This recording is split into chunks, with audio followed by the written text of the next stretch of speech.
In the upcoming video, we'll witness a British journalist utterly dismantle and refute a caller's assertion that Islam cannot coexist with British society.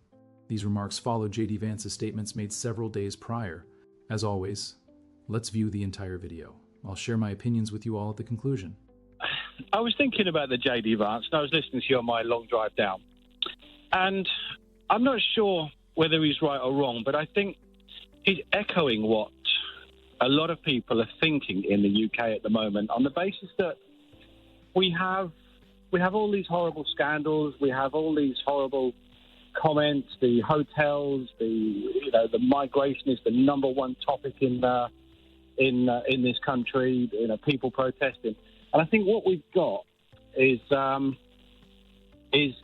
element here of, it starts off with, I think we've got incompatible migration rather than, I don't think it comes back to colour or whether you're brown or whatever. I think it comes back to incompatible cultures, right? If that makes sense. I think there's a lot of religion at the moment that's over here that isn't compatible with ours. They have different values. Like what? I think you've got. I'm trying to be as tactful as I can in what I say and as correct in what I say. You've got all the grooming gangs, scandals, in the Church of England. No, within the Islamic religion. And the Church of England and the Catholic Church. Yeah, of course, yeah, absolutely. Yeah. So it's not about one religion, is it? No, it's not about one religion. But I just think it's being focused to us all on this media that's coming out day in, day out. In terms of they're the focus. We're not bringing up the historical BBC allegations anymore. It just seems to be everyone's focused on the migration and those causing the problems. I've just seen some reports tonight on X about hotels in Stanwell near Heathrow Airport and other hotels. It seems to be there's a lot of resentment coming, and I think that's where it's coming from. I don't think it's necessarily a black or white. I think it's the resentment that's coming from religious values. So would you say, Damien, that religions that say, I don't know, for example, that being gay is to some extent sinful or that women don't have the same rights as men, would you say they were incompatible with our values? I think they are very incompatible. If you're not going to allow people to be gay or people to have their own. So the Church of England and the Catholic Church are incompatible with British values. They both are, yeah. Really? Well, they both have been. I mean, our monarch is the head of one of them. Our monarch is the head of an institution that still doesn't allow gay people to get married. But in the UK, it was illegal to be gay, wasn't it? And that's gone now. If the church had its way, it wouldn't have been. The Catholic Church still doesn't ordain women as bishops. I mean, if you want to talk about religions that are at odds with Western values, it's a can of worms you don't want to open unless you want to start saying that Christianity is at odds with British values. No, I was actually specifically saying that I think with all the reporting in the media of Keir Starmer taking away the... You were saying that Islam is at odds with British values, I think, weren't you? Islam is at odds with British values, But all I'm pointing out is, under your logic, so is the religion of the predominant religion of this country.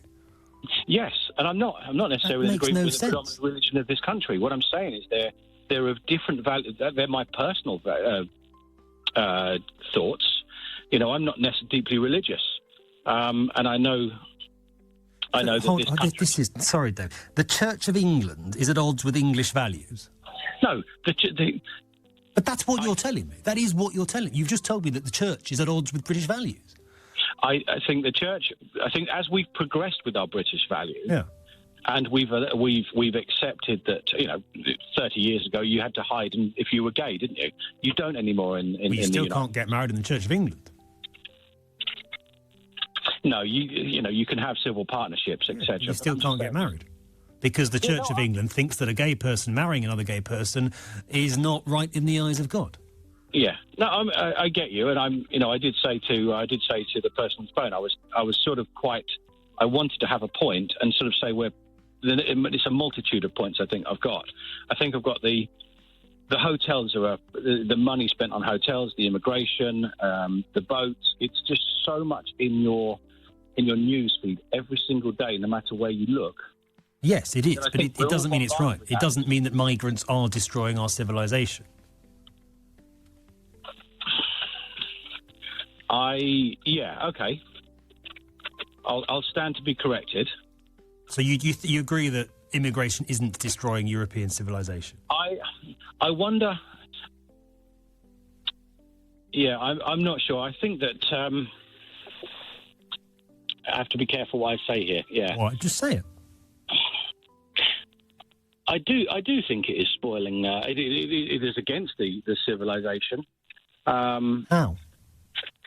How can it be against the civilization if the centuries-old Church of England, on which our values are built, is also against our now modern values? How can migration be the problem? No, okay, that's a fair point. Damon, appreciate the call. Thank you very much indeed. All right, so here's the deal. When I listen to calls like these and hear from folks like this, especially for those of you in the States, it reminds me of a typical MAGA supporter. This caller represents someone susceptible to the kind of propaganda that media personalities push to shape a certain story. That's exactly what's been happening here. It explains why J.D. Vance relentlessly acts as though what he says and does is beneficial for America. Like when he discusses free speech in Europe while his boss's government is deporting people and arresting them for exercising free speech. The problem is you get people like this caller consuming info from right-wing platforms like Elon Musk's Twitter X, which played a role in Trump's election, and taking it all as fact. They don't bother to fact-check using the vast resources of the internet available at their fingertips, or use AI to verify information for accuracy. We have that ability. Really, we do. But people like the caller choose not to utilize it. That's why reporters like Ben have to break it down in a way that makes them see that their narrative isn't as straightforward as they think. So when you hear voices like Nigel Farage gaining traction here in the UK with calls for him to become Prime Minister, it's vital to spend a moment researching his track record. You'll quickly discover that he's consistently deceptive, misleading the public and failing to deliver on his promises. Farage has admitted to sharing false information, like making baseless claims about attackers' identities, which fueled anti-Muslim misinformation and violence. He's made sweeping statements about British Muslims suggesting widespread opposition to British values or extreme group support, claims contested by fact-checkers as exaggerated and unsubstantiated.